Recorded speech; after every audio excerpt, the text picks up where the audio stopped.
So thank you, Jeff, for joining us. It's great to have you here and welcome to India. It's great to be here. I love India. Every time I come here, I feel very alive. It's an amazing place. Yesterday, I already had a chance to fly kites with a bunch of kids. That's a good day. So let's get started. You've spent your childhood in Texas. You have also spent some of the summers working on the ranch with your grandfather. I've heard you personally talk about these experiences very fondly. How have those summers played an influence on you? Well, I got very lucky because my grandfather was almost a third parent for me. And I spent all my summers on my grandfather's ranch from about age 4 to 16. And in the beginning, he could create the illusion for me when I was 4 years old that I was actually helping. But later I actually was helping. And I learned so much from my grandfather because he was, I think this is true of many people in rural areas. They're very self-reliant. They're very resourceful. They can get things done on their own. They don't just pick up the phone and call for help. And so we built our own barns, and he had a Caterpillar bulldozer that we would repair all the time, and fixing our own vehicles. He would even make his own, he did all of his own veterinary work. He would suture up the animals, and he would make his own needles. I was always amazed by this. He would take a piece of wire and heat it with a blowtorch and pound it until it's thin and drill a little hole in the end and sharpen it and make his own needles and do his own veterinary work. Some of the animals even survived. It was incredible. But that kind of self-reliance that you see from people in rural areas made a big impression on me. I know you may have been asked this question many times, but I still think the audience would love to hear from you. How did you make the decision to take a chance to start Amazon.com? I mean, you were well settled, you had a great job. While it seems very obvious today, this must have been a difficult decision. Yeah, it was. I was living and working in New York City in 1994. I came across the fact that the World Wide Web was growing very quickly. It was tiny, but it was growing very fast. Most people had not heard of it. And I came up with this idea. The idea initially was very simple. It was to sell books online. And I went to my boss, who I liked a lot. His name was David. And I said, I have this idea to start this company to sell books on the internet.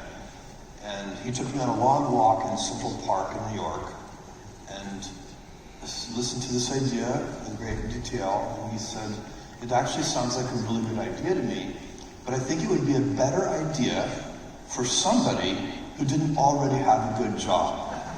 And I thought about that. That made a certain amount of sense to me. And he said, why don't you think about it for 2 days before you make a final decision?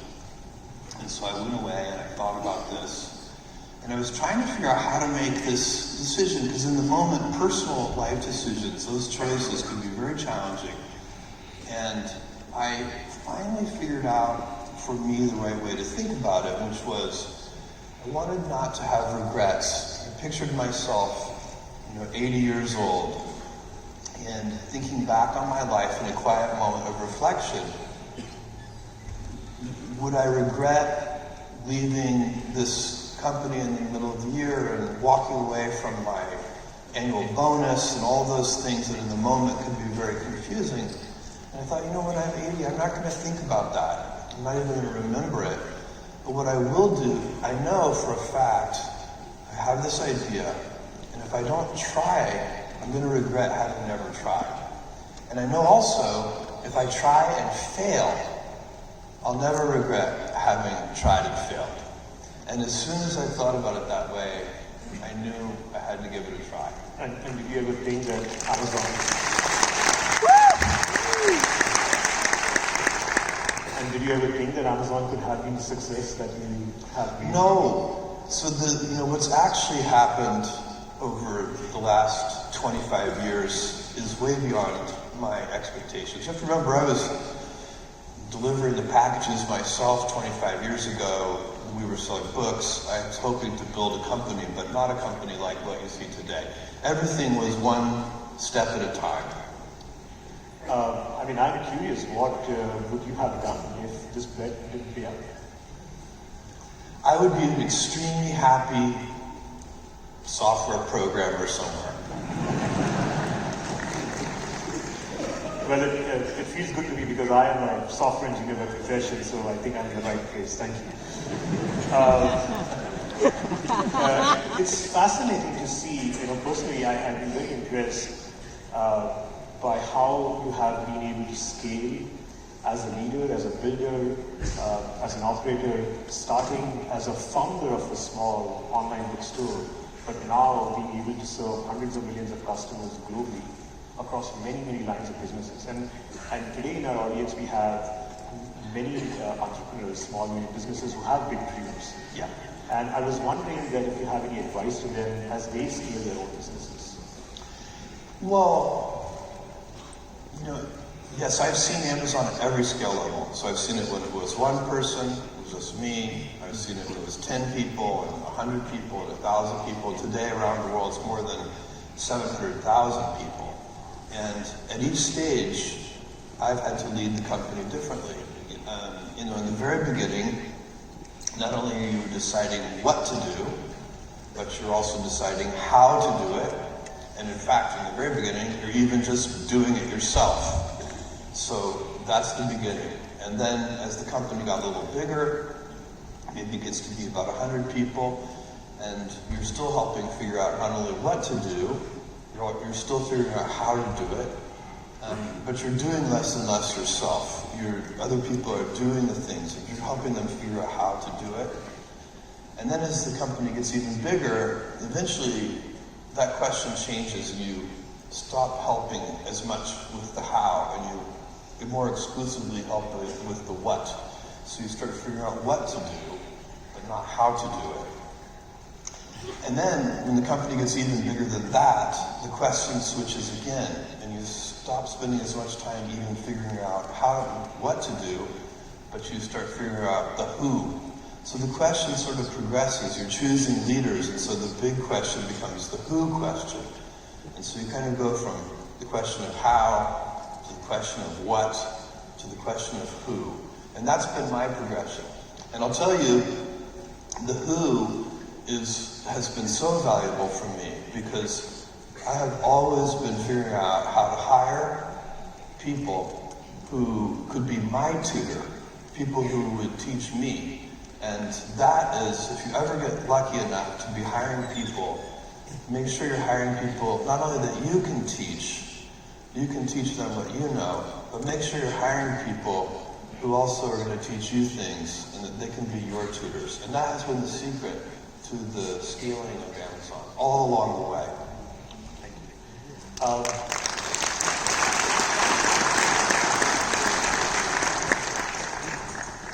Let's talk about failures. I know Amazon has had its share of failures. In fact, I remember having been part of some of them at Amazon. I'm curious to know, how do you think about failure, and how should we deal with failure when we see it? Well, Amazon is the best place in the world to fail.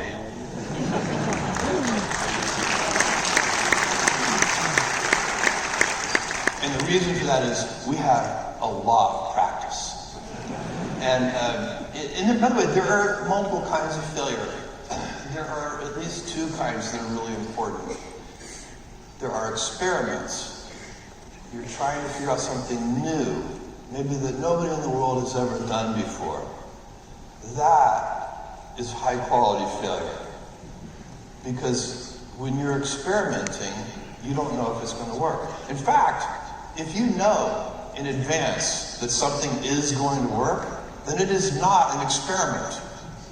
And so you want to be doing as many experiments per unit time, as many experiments per day, per week, per month, per year as you can, because that's how you get invention. That's how you get innovation. Innovation is all about maximizing the rate of experimentation.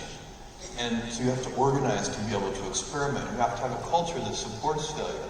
Amit and I, together, we've been working together for 2 decades. Amit and I have failed together so many times. And that is just another way of learning. There's a second kind of failure which you should try to avoid. That's operational excellence failure. When you do know how to do something, you have to treat that differently. When we go to open a new fulfillment center, for example, we know how to do that. If we fail at that, that's just bad execution. And that, again, by the way, that happens also. We feel that way too. But you should never celebrate that kind of failure. When that happens, you need to say, okay, let's look in the mirror, let's be self-critical, let's figure out what did we do wrong, and you learn from that also, but you have to acknowledge that that's the bad kind of failure. So when we're talking about that first type of failure, we're really talking about inventing, experimenting. Eagerness to invent has to be accompanied hand in hand with a willingness to fail. Nobody likes to fail. By the way, failure, even when you know it's important and good, it's embarrassing. It doesn't feel good. We're all human. We had a good idea. We thought it was a good idea. And nobody came to the party. That happens. And here's the great thing, though. One success, one winner, can pay for dozens and dozens of failures. And that is why you should fail.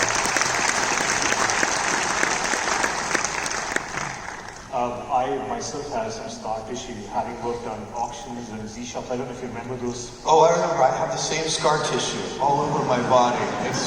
So pretty much all proof that I ever wrote code at Amazon has vanished.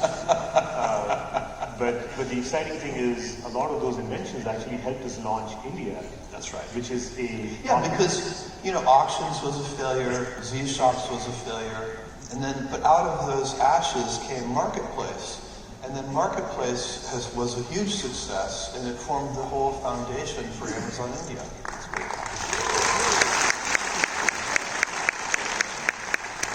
So just to change gears, Jeff, I'm curious if you could share, how did you get involved in space? There is e-commerce and now space.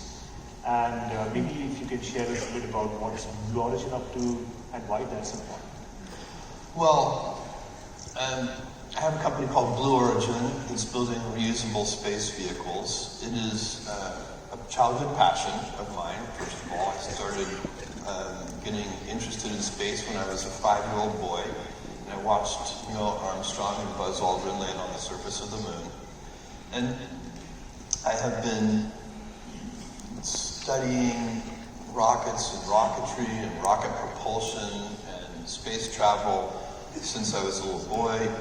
In high school, I read a book called The High Frontier by Jerry O'Neill and started thinking about the idea of humanity expanding out into the solar system.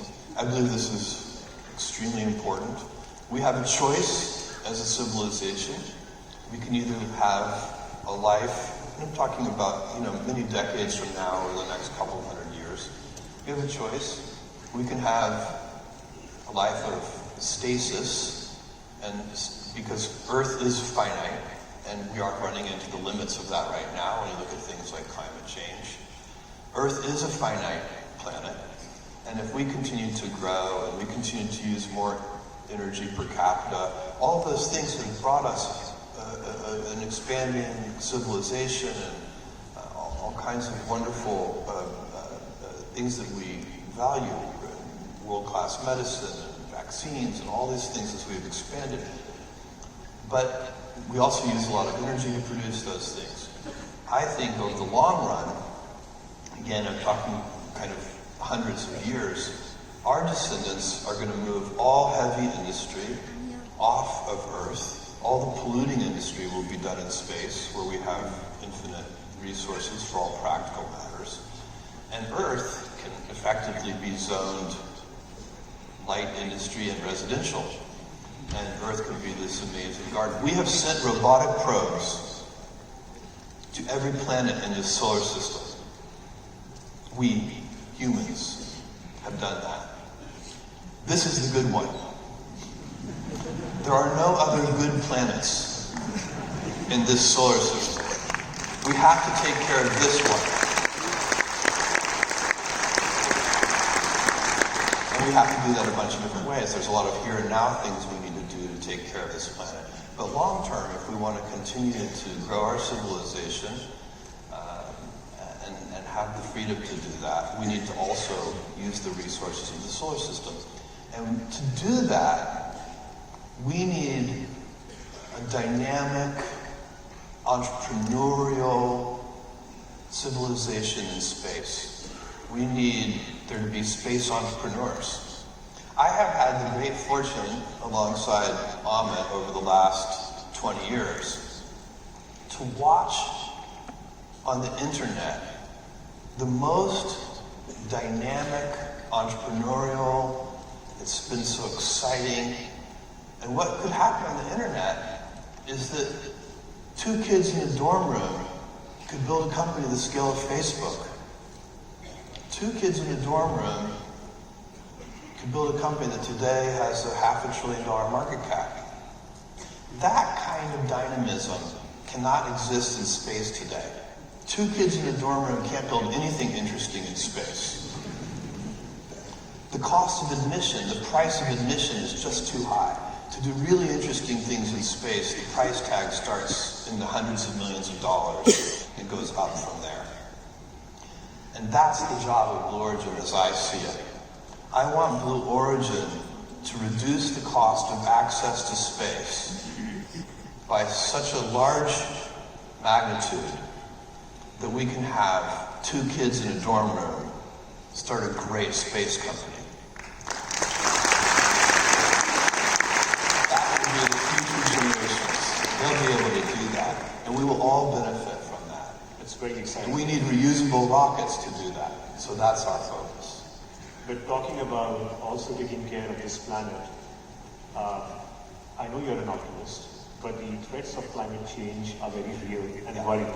Yeah. I'm curious to know, how do you visualize the future given those threats? Well, this is something that's going to take collective action all over the world. These problems, you can go back 10 years and 20 years, and there were people who just did not acknowledge that climate change is real. Anybody today who is not acknowledging that climate change is real, that we humans are affecting this planet in a very significant and dangerous way, those people are not being reasonable. This is a big problem, and it's going to take collective action all over the world if we're going to make progress on that problem. I'm very proud of what Amazon is doing. We just announced the Climate Pledge. Climate Pledge is to reach the goals of the Paris Accord 10 years early. Amazon is going to be 100% sustainable electricity by 2030 as a step on the way to that climate pledge. We've announced the acquisition of 100,000 electric delivery vehicles. We've announced here we're going to eliminate all plastic by coming right up June 2020, just 6 months from now. And one of the things that large companies like Amazon can do, if Amazon were a 500-person company, we could announce the climate pledge. It would be a very nice thing to do, and I encourage small companies to do what they can for climate change. But when a large company like Amazon with 700,000 employees and a big global footprint, when we do something like the climate pledge, it really can be a needle mover. Because it's not just Amazon, it's our supply chain. All of the partners and companies and delivery companies that we work with, for us to meet that pledge, they have to meet that pledge. And so it has a multiplier effect when a big company like Amazon gets very serious about meeting the goals of the Paris Accord 10 years earlier. It can have a big impact. And we're also working, I'm using my own connections, working with other CEOs around the world to get them to do similar things. So I'm very excited about it. It's a place where it's going to take big companies, small companies, individuals doing the right thing. It's going to take nation states doing the right thing. This isn't something that can be done by any company, even a large company, but it is something that we can achieve with collective action And as Ahmed said, I am an optimist. I do think we will do that. We only have one planet. We all share it. There's only one atmosphere. We all share it. There's only one set of oceans. We all share them. This is something that requires joint action, and people will come together around a goal like this. It is going to happen.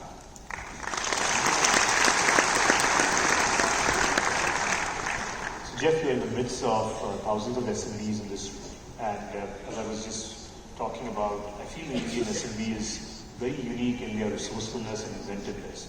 In fact, I get emails from some of you, I get emails every day where they talk about how they're embracing technology and not just making a difference in their own business, but very meaningful impact to the people around them. I believe you have fondly referenced yourself as an SME in the past, and you have something exciting to share, so would love to hear from you. I do. I have an exciting announcement to make, and as Ahmed said, I was an SMB. I started, it's hard to remember, but 25 years ago, Amazon was a tiny little company. And, not only was I driving the packages to the post office myself, but I was wrapping them and preparing them and, doing all the things that small entrepreneurs do.